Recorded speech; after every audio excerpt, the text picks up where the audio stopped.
Hi YouTube and happy PDA Cats Tuesday. I hope you've enjoyed that tag and tech Twitter today. Boy, do I have a treat for you with this video that you're watching. I'm going to show you how you can establish a dial-up networking connection over Bluetooth between your Linux machine, the Fujitsu Stylistic, an example that you're looking at here, and your Palm PDA. That's right, you can have all the benefits of a PPP connection normally that you have running over a serial cable on a wireless serial cable, a Bluetooth connection. The iPad connection I showed you earlier was over personal access networking or panning. This is dunning, DUN, dial-up networking, and that was 1 megabits over Bluetooth 1.2. The Palm TX I'm showing you here does a maximum of 700 kilobits, but because this is PPP and it's a virtual wireless serial connection, the fastest we get is 115.2 kbps. It seems like it would be a lot slower, but actually the apps I'm using are quite responsive, and basic web browsing is fine. SSH is very snappy, so 115.2 kbps is decent. Anyway, so to start the video, I'm going to show you the setup on the Linux side and a few other helpful applications I'm running in Linux to aid with web browsing, like a web proxy called WebOne that helps you look at web pages, current web pages on older browsers. But before that, let's look at the Bluetooth setup. I have a couple devices. This is the Pocket PC from earlier. Here's the John Muller TX, and I'll zoom in a little further here. Okay. And I've already paired that with my tablet. Yeah, so John Muller TX is already paired, as you can see there, and trusted. Anyway, so I won't have to do it this time, but I want to point out, in order to detect this as a LAN access point, I need to go into local services after I've started up and have the network access point service running. I use that to connect with the iPad, but it doesn't quite work with the TX. As I said, the iPad supports PAN, the Palm supports DUN, dial-up networking, and this DUN support through Network Manager isn't what we want. This is using our machine as a client. Let's close that. Yeah, using this machine as a client and the handheld machine as a server. You imagine that you have some GSM phone and you're tethering it over Bluetooth to your computer. So that's not going to work for us. So anyway, that's all you have to do with Blue Manager. Now let's see what I had to do as far as other things on Linux to get this to set up. So I said, the DUN support isn't sufficient within the Bluetooth manager. So what do I have to do? Well, what I did is I took what used to be included with Ubuntu, the Blues compatibility package, and just compiled what I wanted myself. Let's take a look at the other monitor to examine that. Let's tilt down here. This great NEC monitor I've had for years. And zoom in to take a look at Blues 4.101. Anyway, I downloaded this from source, and I'll include a link and links to everything in the description down below, and to show you where to get that. Anyway, so this includes a compatibility directory. I'll go back here and show you everything. I set this up with the configure script to enable compiling dundee, dial-up networking daemon, and that's what I have running right now to make a connection to the TX. Anyway, so I installed this locally straight in the directory that I created by decompressing the Blues 4.101 archive, and I had compiled dundee. So let's take a look at that.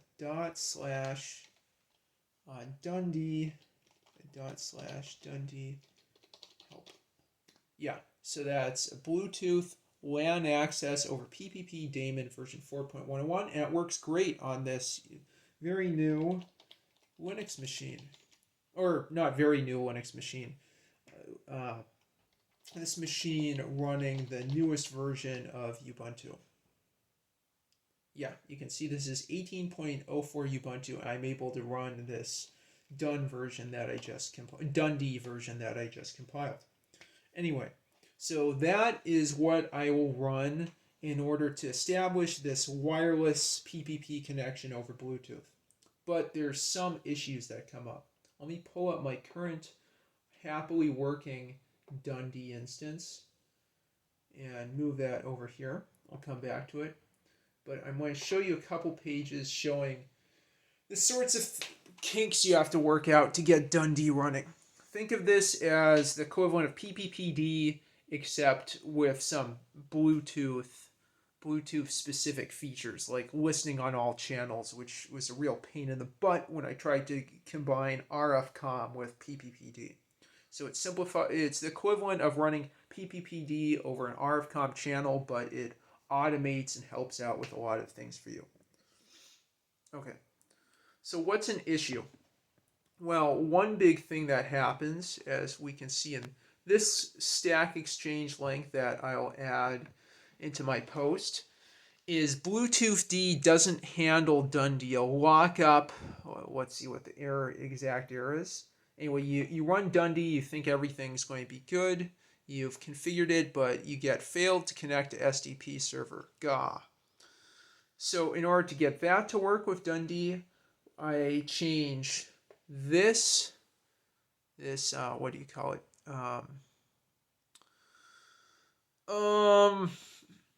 Startup script for the bluez service to have Bluetooth D in compatibility mode, and then I do these commands down here and also set var run SDP to 777. I don't think I had to do that, but that change in the startup script, and then you reload the Bluetooth daemon, and that helps out a lot. Okay, so that's one kink you have to work out.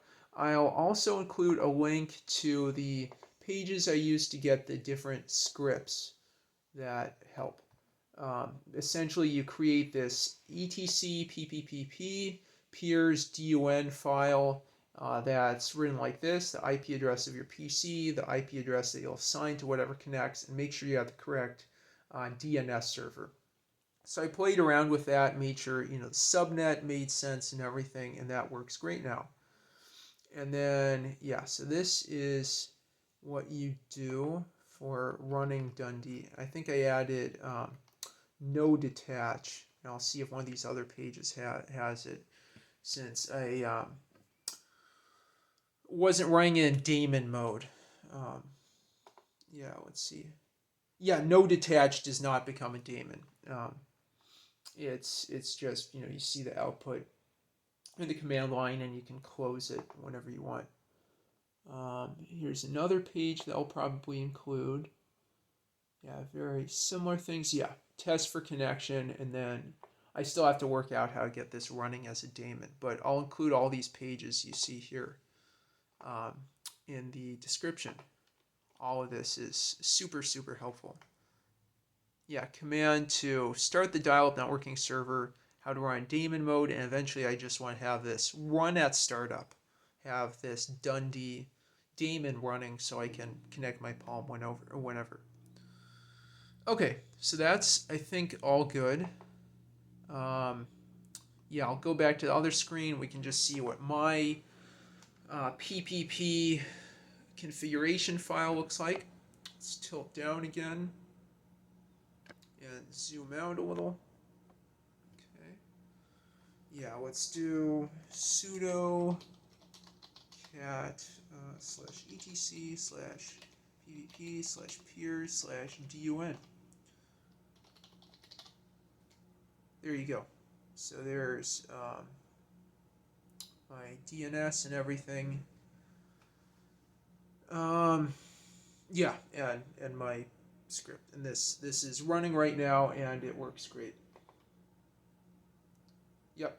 So that's all good. Now let's shift over to the Palm side for a little bit, and then come back and look at that proxy I'm running. Okay, let's tilt downward. to my wonderful Palm TX with a excellent, happily working IR keyboard. Oh, oops. I didn't mean to shove that on you all. Okay, yeah, and you can see Blazor connected nicely. Yeah, let's quit this, go home, and go back to the web. And we can also see on the Linux machine the results of the connection, that it assigned an IP address. That's all the PPPD dundee logs.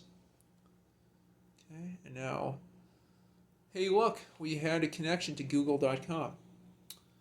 So anyway, web browsing is a little bit of a pain because a lot of SSL is not supported. This version of SSL isn't supported by modern websites. So I'm running a proxy on my Linux machine so I can look at other pages like Wikipedia. Let's see, that should be saved here, hopefully. And it is.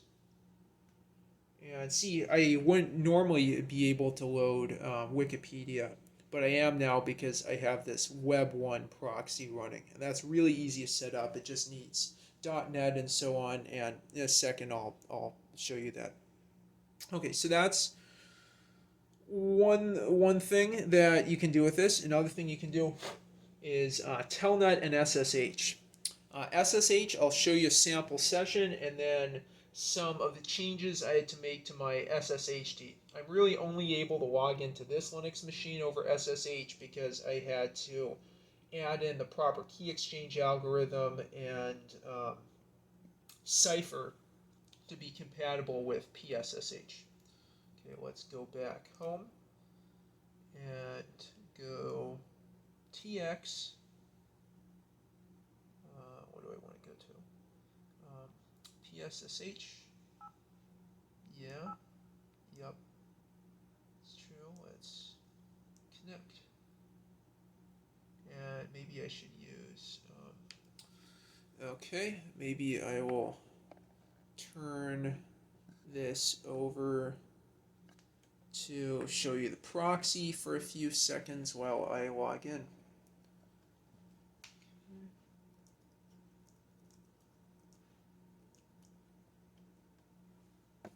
Oops.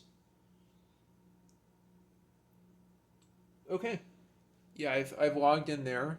What you can see in the background window is just some results from the WebOne proxy filtering the content that I'm trying to look at on the Palm so it's friendly in Blazor. Okay, and I've logged into PSSH. I think I'll try making the font a little bit better. Yeah, let's use a large font. Okay, yeah, that should be readable for everybody right now. Okay. Let's take a look here. Okay, and this SSH session, probably because of the changes in encryption, is, I think, secure enough. I mean, I don't have port forwarding going, and it's really snappy. Look at that. How quick that was. No delay at all. Here's the fun one. Yeah, so more than quick enough for your common applications. We're looking at HTOP. Maybe I should just zoom in to the Palm and let you enjoy that sweet, sweet goodness. Look at that. How wonderful is that? Yeah, SSH on Palm. Okay, so that's all well and good. I think you see you can do web browsing, you can do SSH. Telnet works really nicely, so I could post to the Retro Battle Stations BBS, for example. But there's some filtering going on. You know, I've changed SSHD and I've added a web proxy. So let's take a look at those. Okay, so let's zoom out again. Let's go back up to the third spot I'm looking at, or first spot maybe. and take a look at that proxy and my SSHD settings. Okay. So, yeah, we had seen this. The tool I'm using for SSH is PSSH. Tush, TUSSH doesn't work so well on my TX. Mocha Telnet works nicely, and that's freeware now. And ptelnet also works pretty well. The filtering tool I'm using is called WebOne. Yeah, so I have directions for installing this on Linux. It's really, really easy. I have it running on port 1024, and you just set that up as a local proxy. I'll also include a link to that. And yeah, it tells you. This is a HTTP 1.x proxy server that makes old web browsers and media players usable again in the Web 2.0 world. Yeah, so it's excellent. And you just saw a few examples of the filtering going on my other window. And that unfortunately doesn't run as a daemon. You just, when you want to do web browsing with your Palm, you run that in a terminal instance on your Linux machine. It depends on, .NET, which there is a version for Linux, so I have this running fine on my Ubuntu machine. Anyway, so that's one thing. The other I wanted to do was, oh wow. Okay, let's close this. Look at SSHD. So I'll do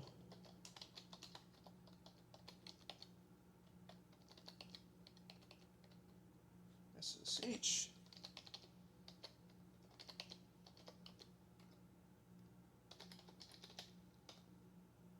Yeah, that is the key change I had to make in my SSHD to get this happily working with PSSH.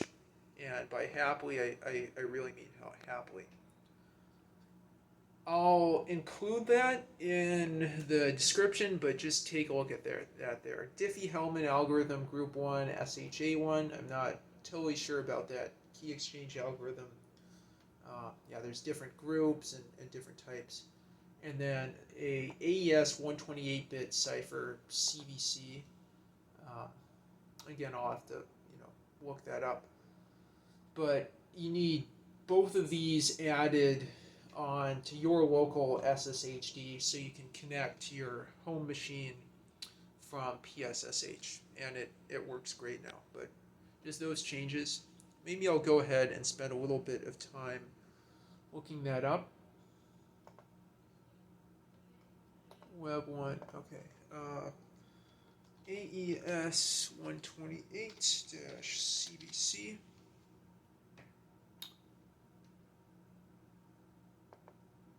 Yeah, so you could look this up yourself.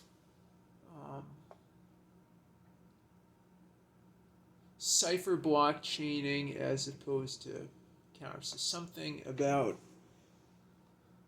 oh wow, yeah, how the encryption's done under what standard? Oh wow. So I'd have to look up, yeah, cipher blockchaining.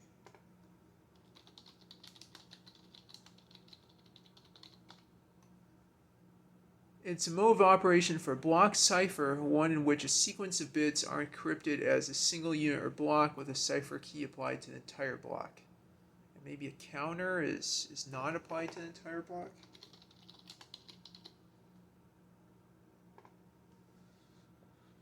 Yeah, blocks, counter. But anyway, so I hope this video was useful to you. Yeah, successive values of a counter makes sense. Anyway, I hope this video was useful to you. It shows you even with your old Palms and just a Bluetooth connection, you can do networking. Why is that amazing? Well, you don't need a cable and you don't need Wi-Fi. You have a wireless connection that's sips power relative to Wi-Fi. It doesn't need a cable, unlike serial, and you don't have to be line of sight like infrared, which could also do 1 megabits or 115 kilobits. Best of every world. Anyway, so thank you all for watching. I hope that's useful to you. Take a look at the links in the description of this video for more help, and feel free to contact me if you need some help. And please like and subscribe and comment with your questions, thoughts, suggestions, comments, what have you. Thank you all very much for watching, as always. Bye now.